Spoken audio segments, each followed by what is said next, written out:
Hi, this is Brendan Davis from Bedrock Games and the Bedrock Blog, and I'm here with Adam Balderstone, and we are talking about Babylon 5, Season 5, the last season, and we're going to do the first two episodes today. So we did Episode 1, No Compromises, and Episode 2, The Very Long Night of Londo Mollari. Adam, why don't you start with your synopsis, and we can get into the discussion about the episodes. Sure. Well, no compromises. It opens with Lockley showing up, Captain Lockley. So we have a new captain, and uh, and she's somewhat the replacement character for Ivanova to an extent. And also in this, we have the inauguration is going to happen for President Sheridan. He's going to be inaugurated, and he asked Jakar to write the oath of the presidency and the declaration of principles for the new alliance.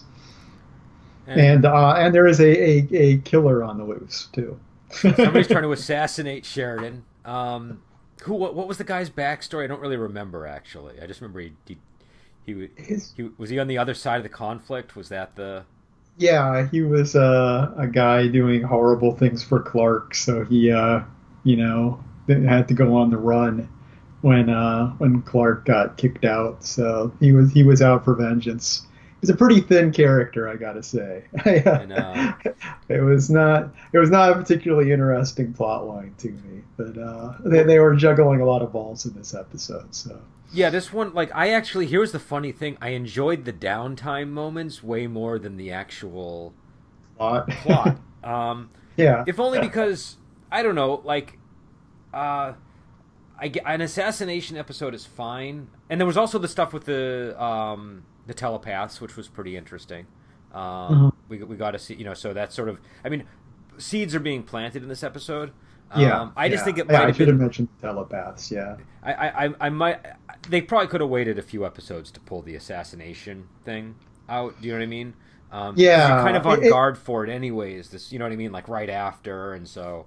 But I feel it feels like he didn't have enough confidence. Like he wrote a perfectly good He had like just having Lockley show up, having the inauguration, having him have Jakar write the principles, having the telepath show. I would have been perfectly content with that without a big yeah, dramatic assassin scene. But it felt like he needed some action in there yeah. to draw people in. That's a good way to put it. It was like extra, and it didn't seem like it necessarily.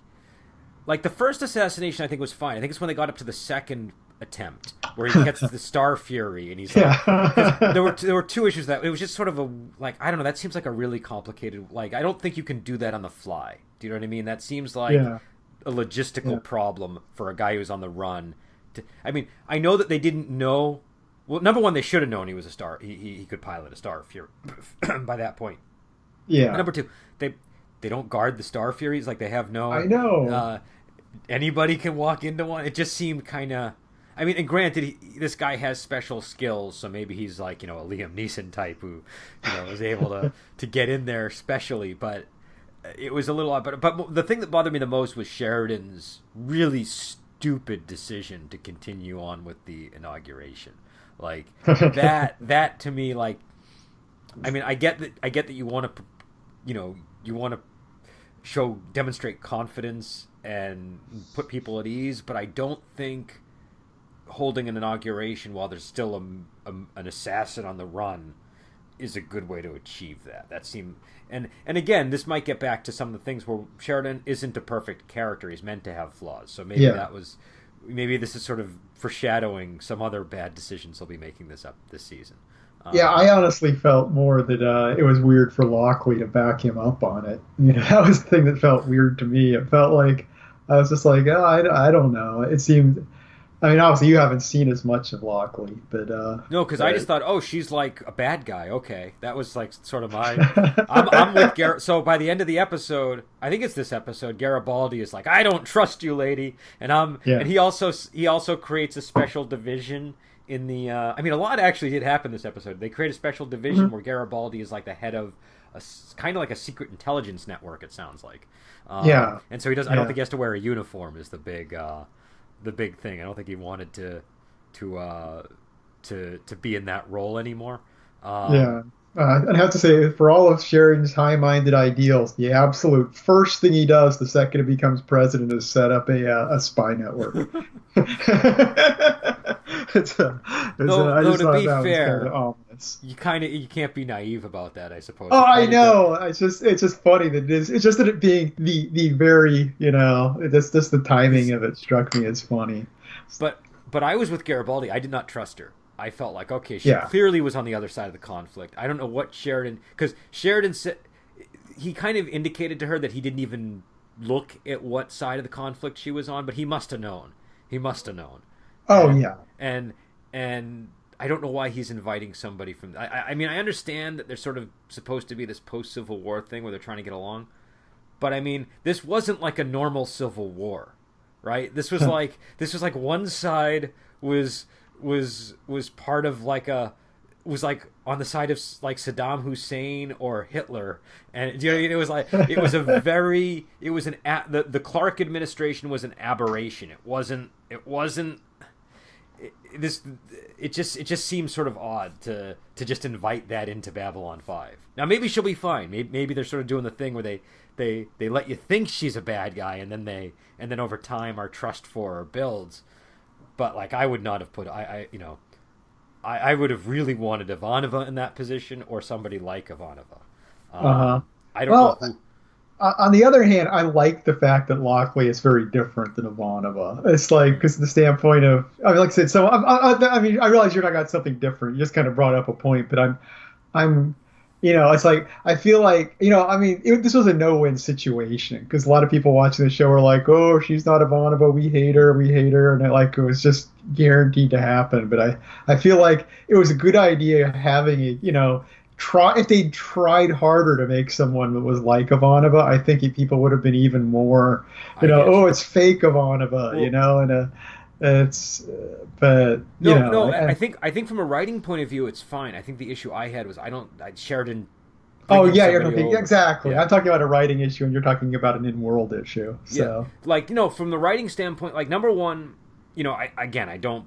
I guess the one writing issue I do have is him making that decision and not having it come out of something more complicated than I don't know what. Do you know what I mean? But well, I maybe they think I explain honestly it. I bought Garibaldi's thing where Garibaldi was talking to Lockley and he's like, Sheridan just likes taking these crazy gambles all the time, and it's our job to protect him from these crazy, Okay. crazy impulsive moves he makes. I kind of thought from a writing perspective that I was like, I think we've talked about that before. It's like Sheridan just has this.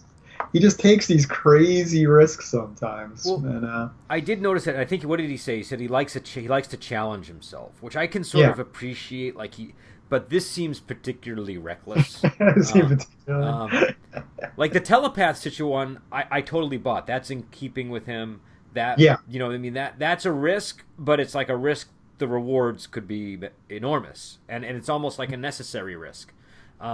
But this just seems like There's inviting no, the enemy into your bed. It's yeah. you know um, Oh, yeah, you're back to the Lockley thing. yeah, Yeah, I'm yeah. sorry. I was talking about the him going to the inauguration thing. Oh, So we were okay. talking about different risks. But But but anyways, to bring it back to the same point that you were making, I do think it's good that they had a character like this because you take all that existing rage people have that Ivanova isn't there, and you can focus it on that character. It's going to exist either way. So I yeah, definitely found myself being like, oh, who's this lady showing up? yeah. So It was smart how they leaned into that. yeah. It's like, yep, people are going to resent this character, so let's use it.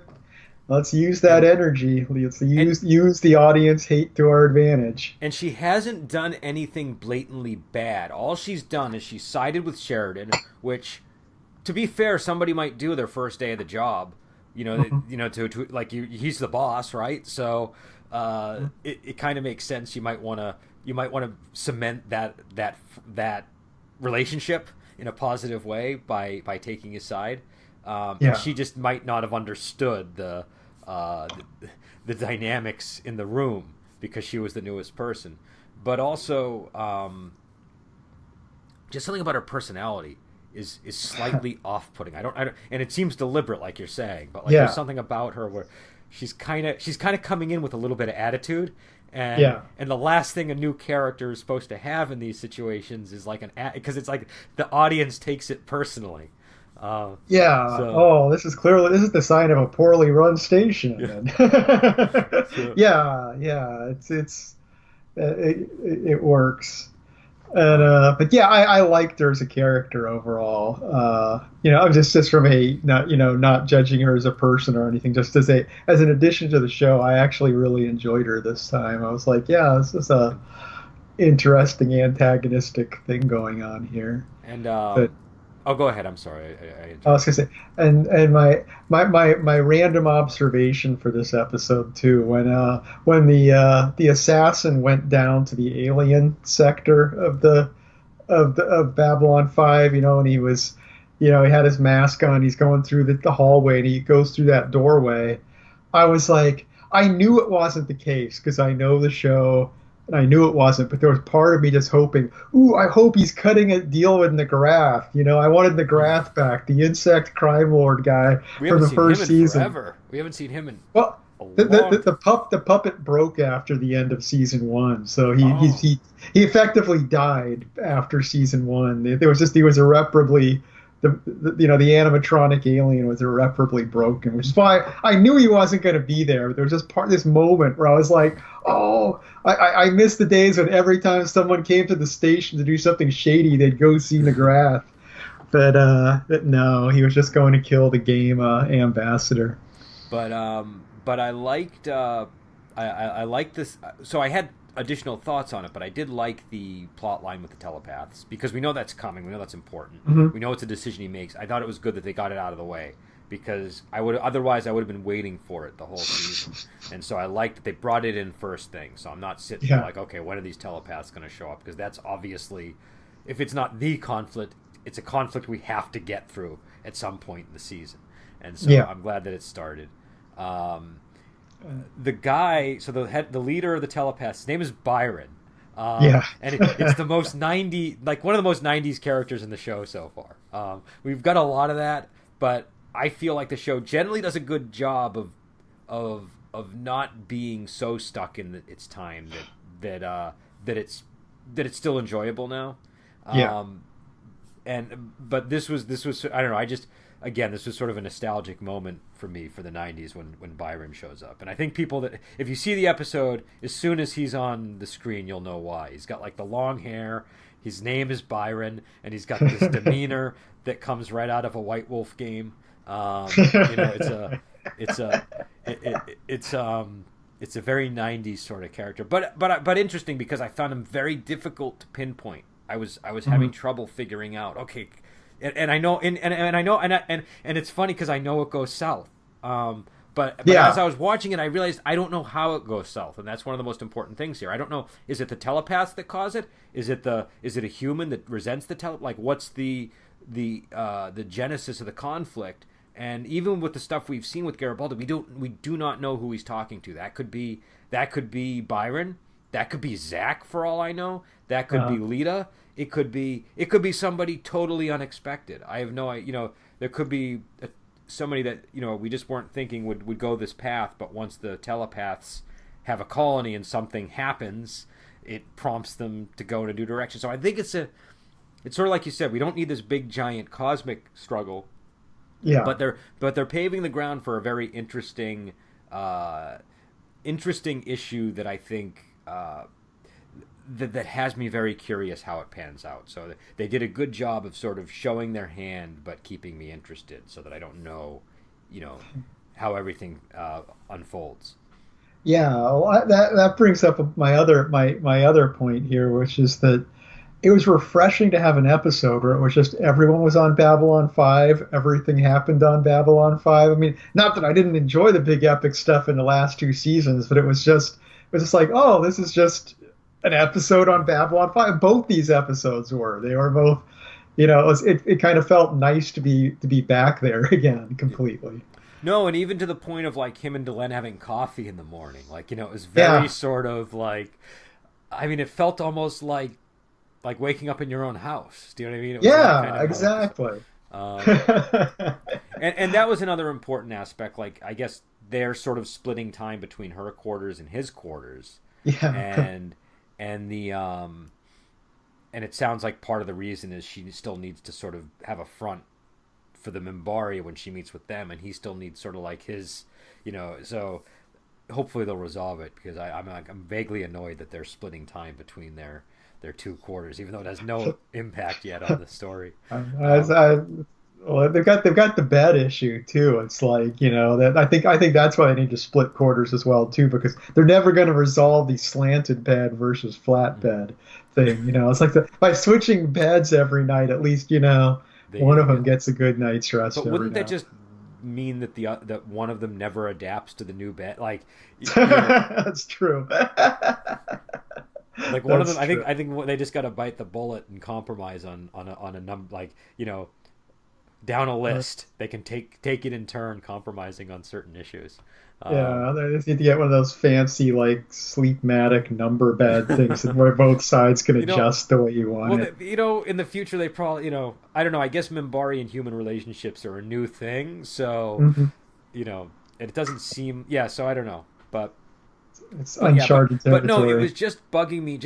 It was just like a hangnail in my brain, like just this idea that like they have two different quarters and they're constantly shifting back, and it felt very unstable in the It would background to me. be it would be really hard. I can't even imagine that as a living circumstance. Having half your stuff. You're going. Yeah, I mean, well, it's not a.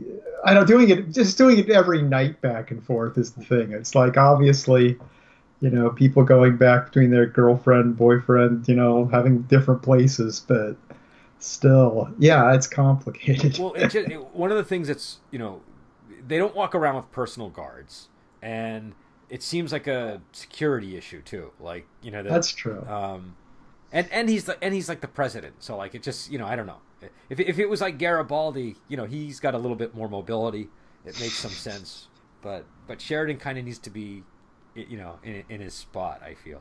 Um, Yeah. but uh, but yeah, so I know we should get into the next episode though before we run out of time space here. And that is the very long night of Londo Mollari, which is basically Londo. We think he's poisoned. Turns out he has a heart attack, and Yeah. and it's one of these episodes where he basically has to struggle with himself as Franklin tries to save him. But ultimately, it's in Londo's hands, and it connects with a fairy tale that the Centauri have about if a great person is born into the body of a really despicable person, then the spirit of the great person can cause the body to die, and there's a struggle between them, and either the person dies or they return changed, and Yeah. and ultimately it's about Londo saying he's sorry to Shakar. um, so I think that was pretty much the gist of the episode, right? Did I miss Well, it's any? also the one where Lanier tenders his resignation to Delenn and goes off to Can, become a ranger. can we talk about that first? Because I had some very serious Please. thoughts. So they introduce a number of things that either might have been misleading accidentally and they weren't intending to, or I might have been thinking too much about them.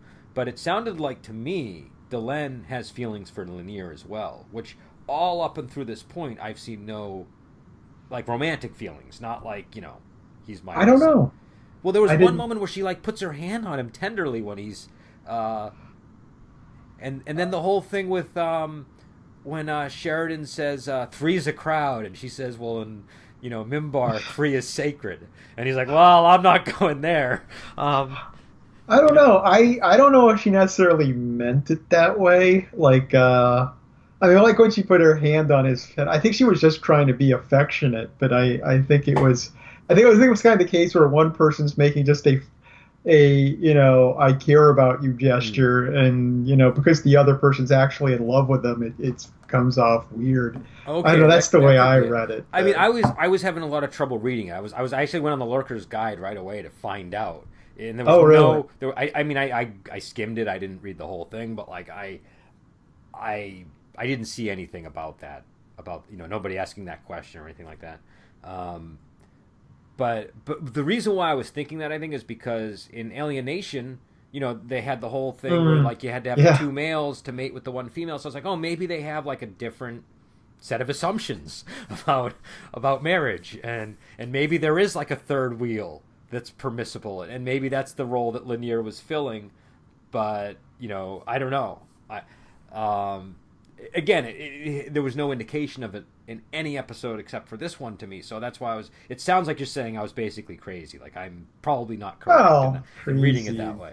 Is a bit of an overstatement, Okay. but I don't know. I could be wrong too. I mean, there might maybe I'm misreading it. I'm just going with my interpretation. But No, because I was like, am I nuts, or is she like kind of coming on to Lanier in that scene? Like that was sort of my, and maybe it's because with the actress I've just never seen her demonstrate that emotion to another character, and so uh do you know what I mean? Like she her dealings with Lanier have been they haven't gotten emotion. They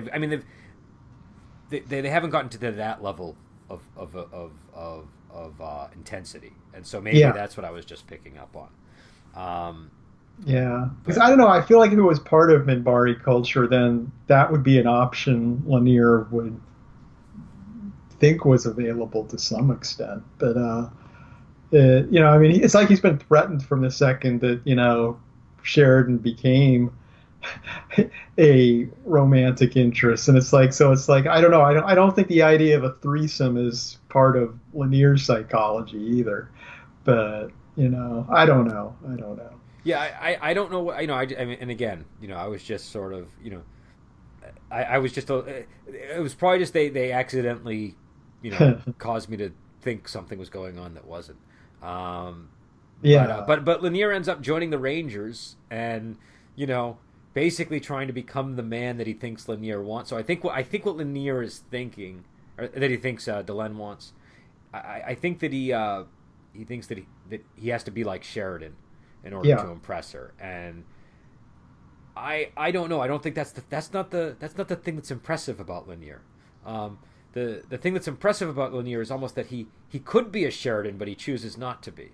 Do you know what I mean? yeah. Like because we've seen him in action before. He's physically, he could probably rip Sheridan limb from limb from what we know of him. Yeah, And yeah, because we find out that the Minbari have very different physiologies. Delenn could probably rip Sheridan limb from limb based on what he said. And so, yeah, is that's interesting. Do you think that's the case? Do you think she's like physically stronger than Sheridan? Because he was saying like it's almost like the difference between like different species on Earth, where like a monkey can rip off your arm. Do you know what I mean? And it yeah. I doesn't don't need your know. mass. It's tough to say because once again, I mean, you do have the different species difference, but you also have, the different sexes within a species can be different in Yeah. abilities too. So it's tough to say. Is it just that, I don't know. It's an unanswerable question. We know she's incredibly tough. It's Yeah. like, I mean, she's the whole ritual thing where she did the ceremony with the burning pillar coming down on her and Yeah. stuff. So it's like she's definitely got like inhuman toughness. I don't know if that translates to strength or not. Well, the reason I'm asking is with Lanier, if we'd ever actually saw him fight anybody, we'd think he was just this meek guy who could barely hold up a book. Yeah, Do you know what I mean? And I so know. it's a lot of it is just their demeanor creates that illusion. And so I'm wondering if that's what's going on with Delenn, and I'm wondering if Sheridan is even aware of, like maybe Yeah. one day they'll have a big fight and she'll just knock him to the ground, and you know, but Yeah, but yeah, the Lanier storyline, and of course, there's a nice scene with Lanier and Veer, which is a good scene. I think it was kind of nice to get a cap on the occasional scenes we get of them together. yeah, I thought that was good. Yeah, because we have had those moments in the past. Also, I've Mhm. noticed the guy that plays Veer has lost a considerable amount of weight by this part of the season. So, He uh, actually had at the end of last season too. I think he was losing it over the course of last season. I noticed the last time we saw him. yeah, no, it was visible last season too, but it's really apparent this season. Yeah. Um, and which I think it suits him though. I thought I was a little Hmm. nervous when I saw the weight coming off because his character is kind of the girth was part of the character, but it still works. Yeah, And it kind of creates the illusion that he's aged a little bit and matured. Do you know what I mean? It's kind of it nice. has. Yeah, it gives him a different because yeah, 'cause the character has changed. So yeah, the fact his physicality has changed with it, does make a lot of sense. But I did like how the episode opened with the Bravari wine and Londo's freaking out because Zach won't is going to impound his wine for 3 days, and he's worried that if it's in like a hot, sticky environment that it's going to get gross, Yeah, which I mean it seemed very in keeping with Londo, and then he drinks a little bit and he collapses. That was great because you thought he was poisoned, and so yeah. I thought that was that was a really good curveball. That it was, oh no, it was a heart attack, and then we get to learn that they might have brought this up already, but like Time Lords, they have two hearts, Two and hearts. and I think that's come up before, but not in a particularly relevant way. but But we also learned that the left heart and the right heart are different, and mhm. and when Garibaldi tells him that it was a heart attack, or he tells Veer says, which heart was it? And apparently it was the left one, which is bad. And Yeah, and we hear it like basically Londo has really horrible heart disease. Like yeah. between stress, I'm assuming diet, and a variety of Well, other things. He- the left heart also works kind of like a liver, and it's like Londo having liver problems. I believe that. That's that's and pretty reasonable assumption. But then we get another one of these like psychedelic. Here's Sheridan with a white curtain on his face talking to you in a bar. Very sort Yeah, of, trippy kind of dream sequence type stuff. And except it's Londo, which is, I thought, more interesting because usually you have a much more straight character in that role. You have somebody like a Sheridan or someone who's just kind of like, but Londo's really sort of commenting on all of the things that he's seeing, and it was a little more entertaining than it otherwise might have been as a result. yeah, yeah. I really like this episode a lot. It's I mean, this is just one of the classic P5 episodes, and I mean that's a big part of it. Londo, his reactions to everything, and I mean him being very flip about things, but at the same time, every time someone will tell him to look behind you, he just that intense fear sort of you can see in his eyes, and it's really a powerful episode in a lot of ways. That was very effective because as soon as he did that, I immediately got that feeling you get in a dream when you can't move. Like that Yeah, was sort of the feeling it prompted in me. So I felt like that something about that idea of him not being able to turn around and look. And I know it's more about him confronting something that some knowledge about himself that he doesn't want to have, but uh, it was very effective, and I liked the whole. There was almost like a little bit of a Clive Barker vibe to the way that the dream sequence played out. Like when they got to the part where the heart was beneath like he opens up the panel yeah, below, and there's like his heart is there, and it was that was pretty cool. And it was very sort of, again, it was very Clive Barker to me, but I thought it just made you felt the tenderness of his condition in that moment. Um, so yeah.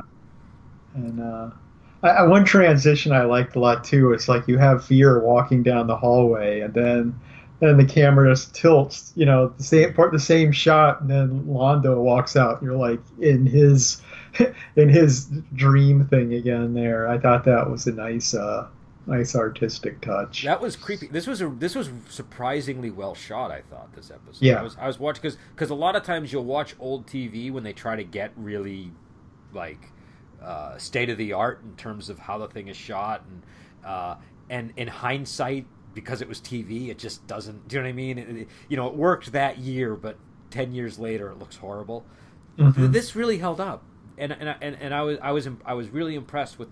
I was like, oh, that was a really cool shot, or that really was effective, and I wasn't making fun of the choices in the yeah, back of my head, so I enjoyed it, and yeah, and again, this is one of these premises that I normally despise. The sort of like yeah, I think like I remember I know there was a Saint Elsewhere episode exactly like this with Howie Mandel where I'm pretty sure there's a character has a medical catastrophe, and then he has to fight with himself.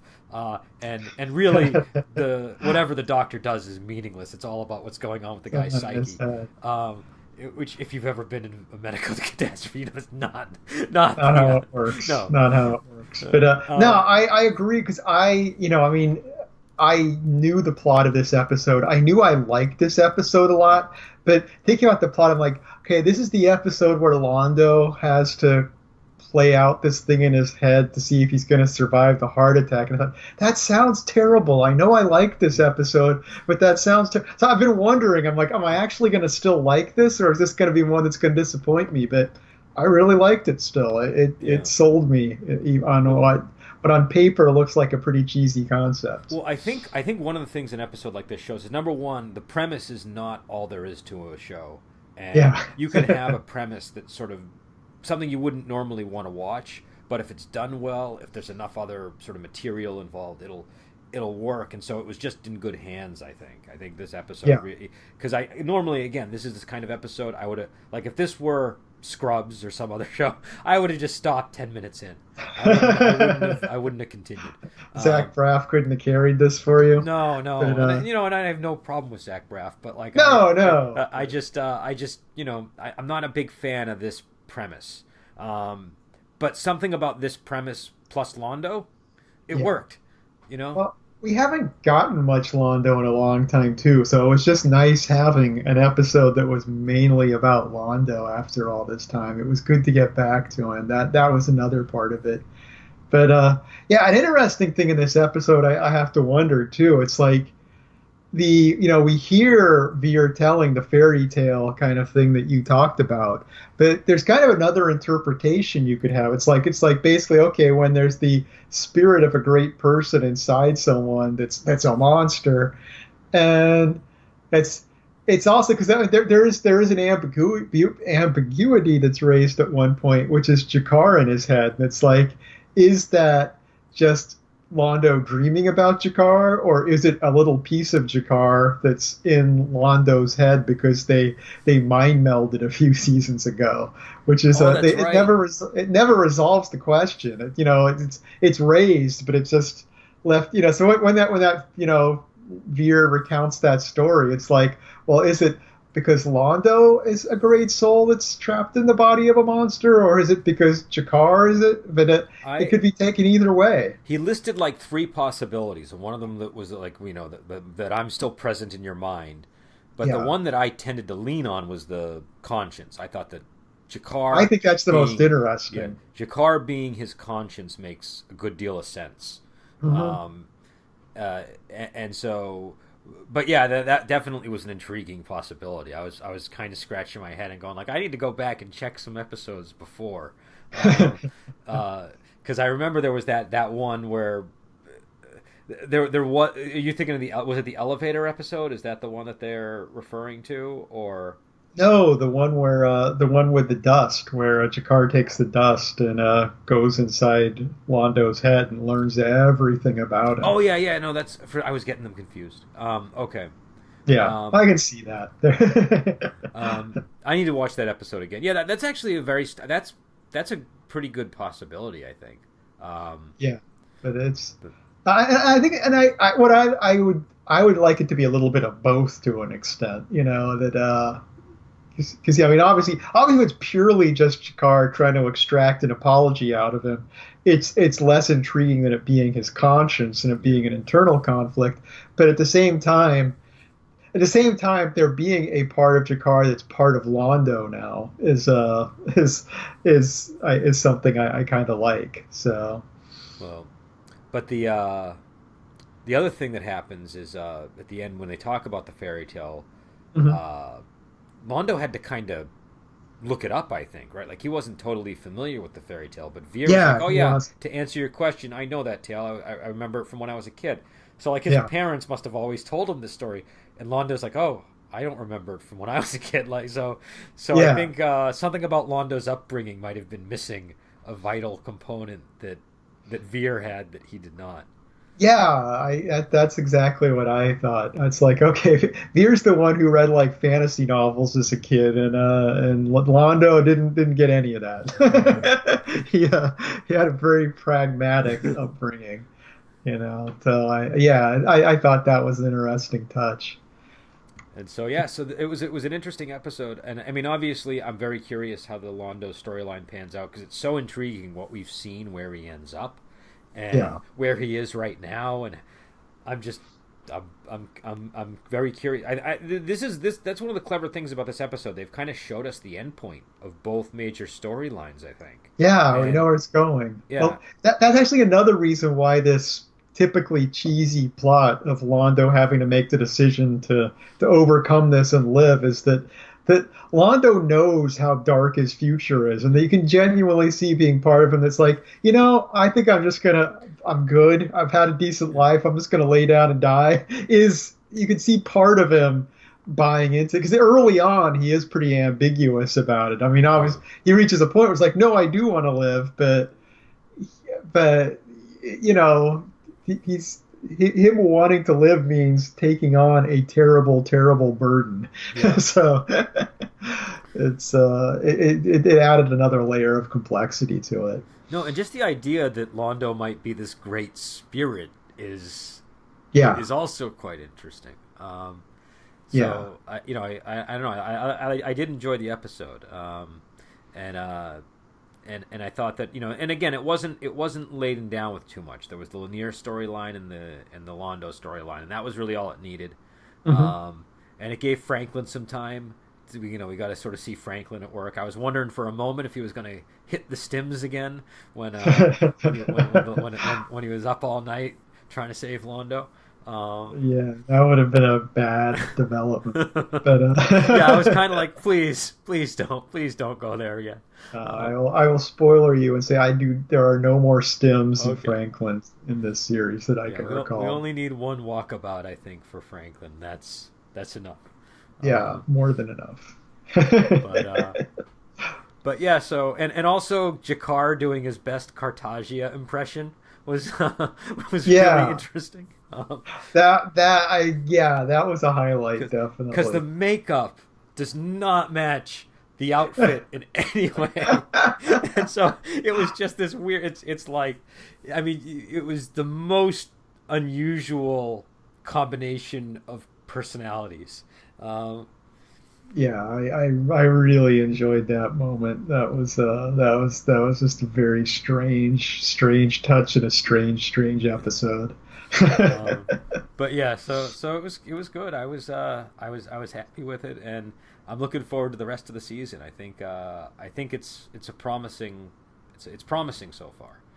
Yeah, They had some issues with the first episode, but again, it was the first episode, and yeah, and there was some good groundwork laid there. So I think even if the first episode wasn't like my favorite in the world, it uh it's gonna pan out into some stuff that'll be fun. yeah. Um, It was just kind of a place setting episode. and again, the way that they sort of have been setting things up, where like we got the previous episode, they focused on Babylon 5, and then this episode it was all devoted to like Jakar and Lanier, and there wasn't this need, like you've been saying, to go see, well, what's up with Sheridan and what's up with this guy, and Yeah.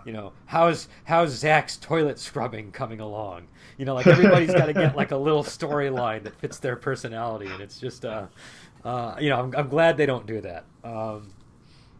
Yeah, I think you know what it is. We've taken POV to its logical limits in Yeah. TV. That's the problem. You just I'm not that hung up on POV, and a lot of television shows these days are obsessed with in character perspective, and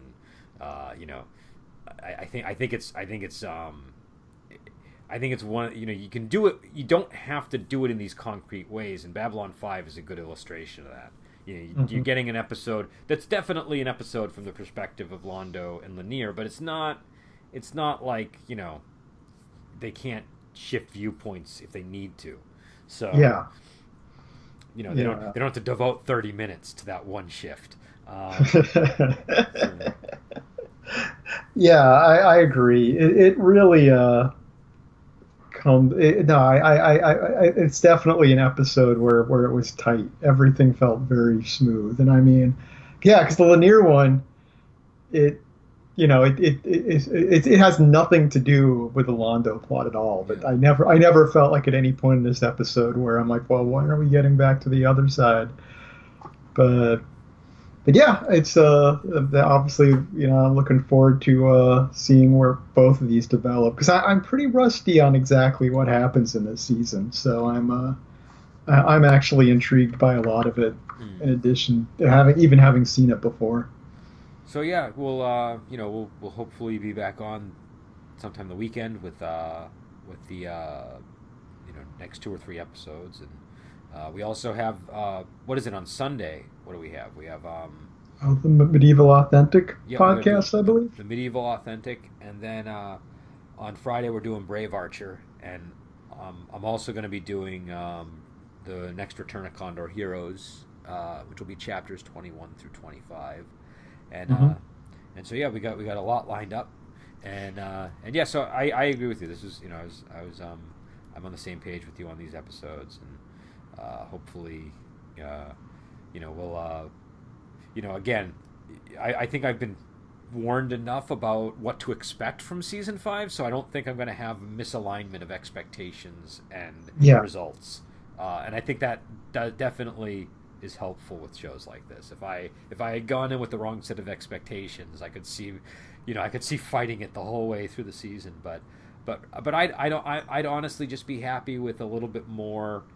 It doesn't have to get extravagant. It doesn't have to get cataclysmic this season. I just kind of want to see how, because I sort of know what the last episode is going to be about because we had a bunch of flash forwards to it, and so I kind Hmm. of want to know how the end of last season really connects to that. Do you know what I mean? Like, what's the sort of, there's like a missing piece, which is the alliance and what Sheridan and Delen's roles become, and so just sort of seeing the day to day maintenance of that is actually interesting. Yeah. Yeah. It's we are seeing the development of what the alliance will be at this point. So all right. So we will head out and hopefully we'll be back on. We'll definitely be on Friday, and hopefully very soon for the Babylon Prime. Until then, we will talk to you later.